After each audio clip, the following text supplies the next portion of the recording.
बिस्मिल्लाहिर्रहमानिर्रहीम। नाज़रीन, हिन वक्त असीं यूनियन काउंसिल अज़ीमाबाद जे ॻोठ सादिक जी वांडे में असीं मौजूद आहियूं, जिथे यूनियन लोकल बॉडी जे हवाले सां गॾिजाणी हुई। इन गॾिजाणी में मुख़्तलिफ़ मोअज़्ज़िज़ीन ऐं जेके नामज़द जेके चेयरमैन आहिनि, उम्मीदवार आहिनि, ज़िले काउंसिल जा मेंबर आहिनि, उन्हनि भरपूर नमूने सां शिरकत कई आहे। असां सां गॾु चेयरमैन जेको GDA तरफ़ां चेयरमैन जेको उम्मीदवार आहे नज़ीर अहमद महर साहब, असां उनखां जेको आहे तफ़सीली तौर ते असां पुछंदासीं त इहो जेको इलेक्शन जी सूरत हाल आहे उहा कीअं आहे। साईं नज़ीर साहब, तव्हां पंहिंजी यूनियन काउंसिल में जेकी तव्हांजी सूरत हाल आहे उहा कीअं आहे, ऐं तव्हां छा था सम्झो त इहा जेकी आईंदा जेकी इलेक्शन जेकी 26 तारीख़ ते आहे उहा पंहिंजी पोज़ीशन खे तव्हां कीअं था सम्झो? साईं अल्हम्दुलिल्लाह, असांजी जेका हीअ यूनियन काउंसिल आहे इहा UC अज़ीमाबाद 27 नंबर सां आहे। सो असांखे GDA तरफ़ां मोहतरम अलाज गौसभाई ख़ान साहब जन नामज़द फरमायो आहे। ऐं असांखे जेतिरे क़दुरु ॾिठो आहे, पंहिंजी मतिलबु जेतिरा असांजी उमिरि आहे, इन में मां ॾिठो आहे त ख़ान साईं जन हिते हिन असांजे तक में छा पर पूरे ज़िले में हर माण्हूअ सां ॾुख सुख में निभायो आहे। असांजी पंहिंजे ॿिनि ॻोठनि में चइनि ॻोठनि में ॿिनि चइनि दोस्तनि सां लिहाज़मंदी ज़रूरु आहे, पर असां अलाह जे आसिरे उन्हनि जे आसिरे आहियूं। उन्हनि असांखे पंहिंजे साथ जो तावन जो भरपूर यकीन ॾियारायो आहे। ऐं इंशाअल्लाह ताला जेके असांजा दोस्त हींअर असां सां गॾु वेठा आहिनि, साईं वारा बि वॾा आहिनि, उनजी मदद सां इंशाअल्लाह ताला असांजी इंशाअल्लाह अलाह जे हुकुम सां असांजी कामयाबी थींदी। अच्छा, तव्हांजी जेके यूनियन काउंसिल आहे केतिरा ॻोठ था अचनि, केतिरियूं बिरादरियूं रहनि थियूं? असांजे यूनियन काउंसिल में ॻोठ त इलाही काफ़ी था अचनि पिया, बिरादरियूं उन्हनि में जहिड़ो की मतिलबु आहे इंदड़ फ़क़ीर साहिब आहिनि, पंवार आहिनि, खुआर आहिनि, सुमरा आहिनि, महर आहिनि, महर बि आहिनि, ऐं चाचड़ चाचड़ आहिनि, बिरोही आहिनि, ऐं उन सां गॾोगॾु जेको आहे जागीराणी आहिनि। इहे ॻोठ अचनि था, मलिक आहिनि, चुहाणा आहिनि, लबाणा, टावरी, इहे सभु अचनि था पिया। अच्छा, टोटल जेको आहे आबादी केतिरी आहे ऐं केतिरियूं पोलिंग स्टेशनियूं आहिनि? पोलिंग स्टेशनियूं हिते असां वटि जेको आहिनि हींअर 5 आहिनि। अच्छा, अॻ में बि हिते जेको आहे GDA तरफ़ां जेको आहे चेयरमैन हुयो हाफ़िज़ इसाक़ महर साहब, त उन जी जेको आहे माना पोज़ीशन कीअं रही? हाणे तव्हां मुस्तक़बिल में छा था पंहिंजी प्लानिंग रखो? हाफ़िज़ साहब वारनि जी बि पोज़ीशन माशाअल्लाह सुठी हुई, पर जॾहिं असां चऊं था पिया त हर हिकु माण्हूअ जो पंहिंजी सोच हूंदी आहे, पंहिंजो ख़्यालु हूंदो आहे।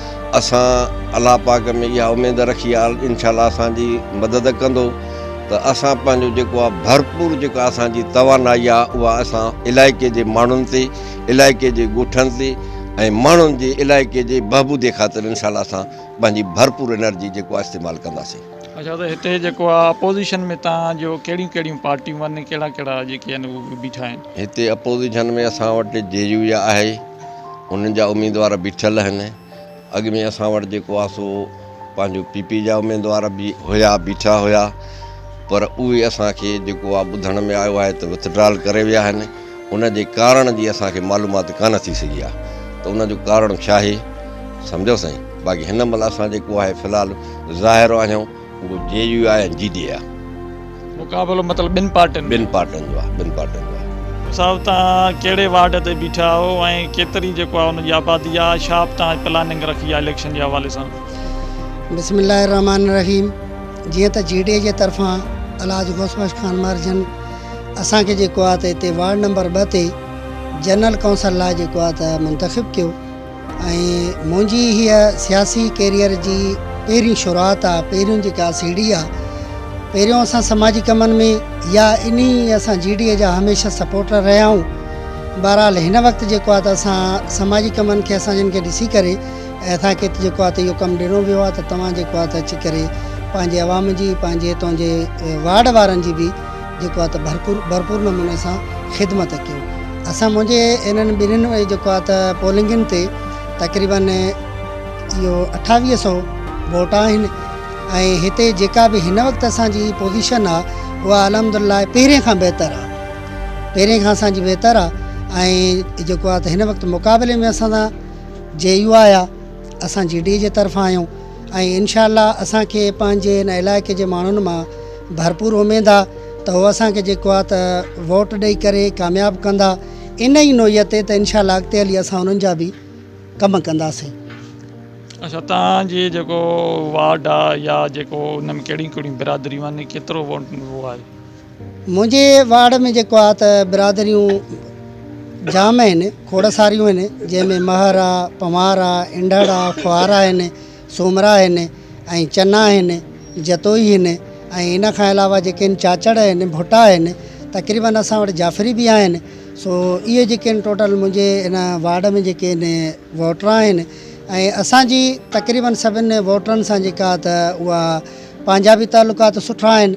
बहरहाल GDA जे तरफ़ खां बि असांखे भरपूर पंहिंजी हिमायत आई, इंशाअल्लाह असां कामयाबु थींदासीं। अल्हम्दुलिल्लाह असांजी बिरादरी ऐं असांजी हीअ जेका तक आहे UC अज़ीमाबाद नंबर 27, इन में अल्हम्दुलिल्लाह पोज़ीशन असांजी बहितर आहे ऐं GDA खे इंशाअल्लाह कामयाबी थींदी।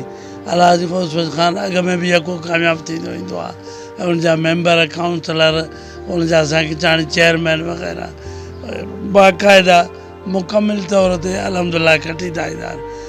साईं असांजो ॻोठु आहे मुबारकपुर सुमरो ऐं मोहम्मद इब्राहिम सुमरो, काफ़ी सुमरा कम्यूनिटी जेकी आहे उन्हनि जी नुमाइंदगी सां असां GDA अलहाज गौस ख़ान महर, शहरियार ख़ान महर जा सपोर्टर आहियूं ऐं अॻ में बि रहिया आहियूं ऐं मेंबर बि रहियो आहियां लास्ट इलेक्शन में ऐं GDA जे तरफ़ां। ऐं असांजी हिते तमामु सुठो वर्किंग थियल आहे इलेक्शन जे हवाले सां। अॻ में जेको असांजो चेयरमैन साहिबु हुयो उनजी अॻुवाणी में बि तमामु असांजी सुठी वर्किंग रही ऐं हींअर जेकी अॻुवाणी ॾिनी वई आहे साईं नज़ीर अहमद महर साहिब खे GDA जे तरफ़ां, ऐं उमेदु कजे थी त हिन वक़्तु बि असां शुरू खां वठी सपोर्टर रहिया आहियूं, पोइ 50 साल खां वठी ख़ान सां गॾु रहिया आहियूं। असांजा अॻियां बि असां गॾु रहंदासीं। अब्दुल अज़ीज़ चाचड़ असांजा 2 ॻोठ चाचड़नि जा, 2 ॻोठ असांजा हामी आहिनि साईं।